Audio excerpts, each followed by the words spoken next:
Hi guys, Mad Cow Moo here once again. Getting a lot of little emails and personal messages about my recent tutorial I did on adding sound, or more particularly sound effects to bits of footage, live footage or stuff you've created.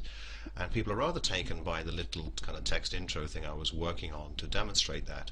Now I actually made that in After Effects. So what I'm going to do for you today is I'm going to quickly show you the main effect I used for the kind of shattering thing that takes place during the promo. And it's very, very straightforward, and it's always nice to put people in the right direction. A lot of people have After Effects, but it's like most things when you get it, what do you do with it and where do you start? So the way we're going to start off here is we're going to go to the Composition menu, select New Composition. I'm going to leave this on what are my defaults for this part of the world, which is PAL, and 720 by 576, which is standard DVD size. Everything else is okay. Don't want it too long here. I reckon probably about 10 seconds would do us.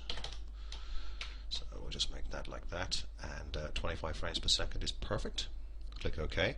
Default layout here. What I'm going to do is I'm going to double click inside the project area here. This will open up a little import file browser, and here's an image I snagged off of Google, or rather Google Images. I forget what I was typing in there. I think it was fantasy wallpapers or something like that, and this one caught my eye, as it were. So I'm just going to bring that in. That pops up in your project window here. Mine was called Freaky Eye 11. It's a JPEG file. You can see a small preview just here in the top left hand corner. Now in the composition window, comp 1 is already open, and it's already set, as I say, at the 720 by 576 pixel default DVD size. And I say this is purely for demonstrating the effect here. So what I want to do is I want to click and drag the image and drop it into the composition window just here. And I'm just going to scale it down a little bit so we can see it. Now the resolution I'm working in actually in the composition viewer here is quarter. I simplify it a lot easier as I'm scrubbing through an animation, but it's not having to render at full resolution all the time. So I have mine set for quarter just for the demonstration here today. Now we can go about and resize this image using these little boxes here on the frame. If you wish to resize and keep aspect ratio at the same time, hold down the Shift key, and what that will do for you, as you can see, it just keeps the aspect of the picture. If I let go of the Shift key and then move the frame around, I can actually do some weird things with it, and that is a little bit scary, has to be said. So I'm just going to make it just slightly larger than the comp there. There we go. Now the next thing I need is the shatter effect. And the quite big question is, how do we find it? Over here on the standard workspace, I've got a little tab called Effects and Presets. And the easiest thing to do is, what I find, if I find I want to do an effect on something, an image or a piece of footage or something like that, or a sound for example, and what I will do is I'll think of some words that might describe what I want to do. Now what I want to do here is I want to shatter this image, so I thought, why not type in shatter, and there it is. It pops up under simulation, and all you have to do is click and drag this effect over this image.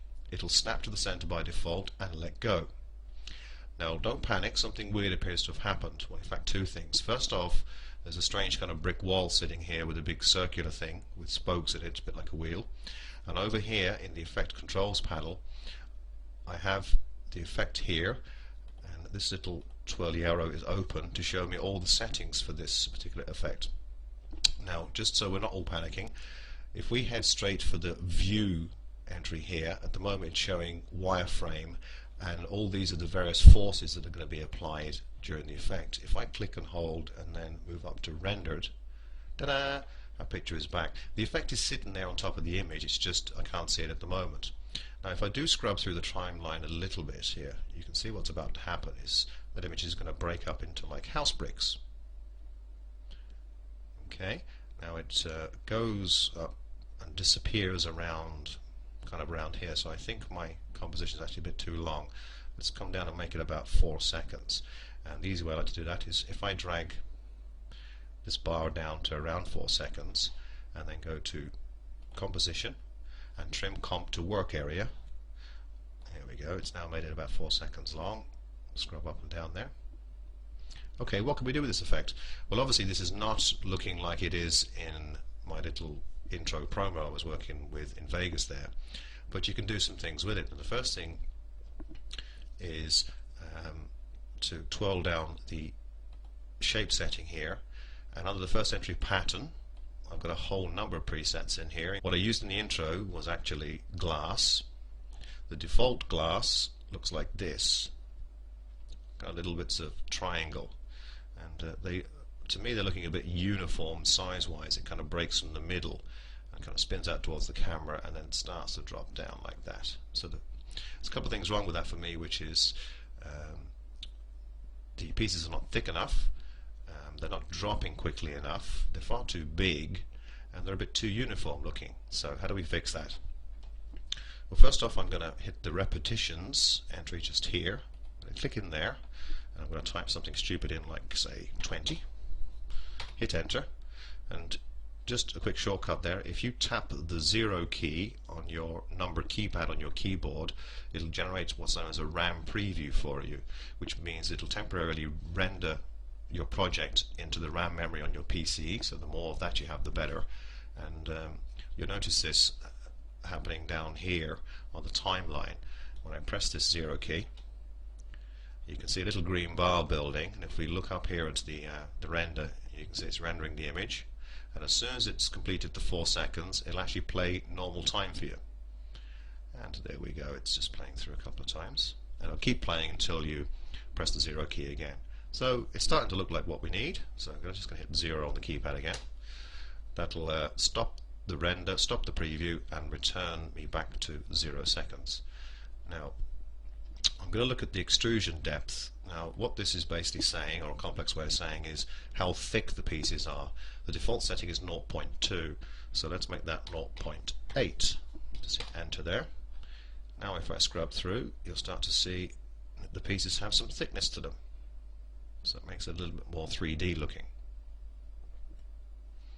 Okay, there's a couple of things still wrong with it. I need to look at the kind of gravity, because as I say, it's kind of blowing out and coming towards the camera and then very gently dropping off. I want that to happen quicker. If I go to physics and twirl that down, there's a couple of things we can change in here. First of all, the gravity default setting is 3. Let's make that 6. Hit enter. Let's do a quick RAM preview of that. Now that seems to be exploding and dropping off just under the 2-second mark, which is a bit better. Okay, and what we're going to look at now is the viscosity. So I'm going to change from 0.1 as a default to 0.6. Hit enter. Quick look at that.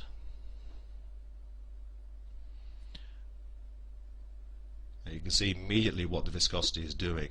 Instead of the individual projectiles kind of blowing apart, they're kind of gluing together a lot more and slipping down. So I've changed it to a ridiculous number just to demonstrate that. Obviously it's too much, but if we make that more like, say, 0.25, what I'm looking for here is I'm looking for enough of this setting, this viscosity setting, to kind of keep the pieces together so they don't all disappear off the edges of the frame, and that's looking pretty good there. Okay, stop the preview. Feel free to have a play around with the other various settings here. It's very, very straightforward. The effect will work on still image or video footage.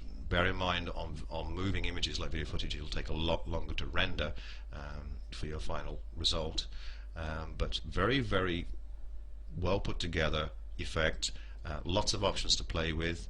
Every time you play with it, you come up with something different, but it works very well because it's got this built-in glass effect here, so it just begs for a kind of a breaking glass sound effect.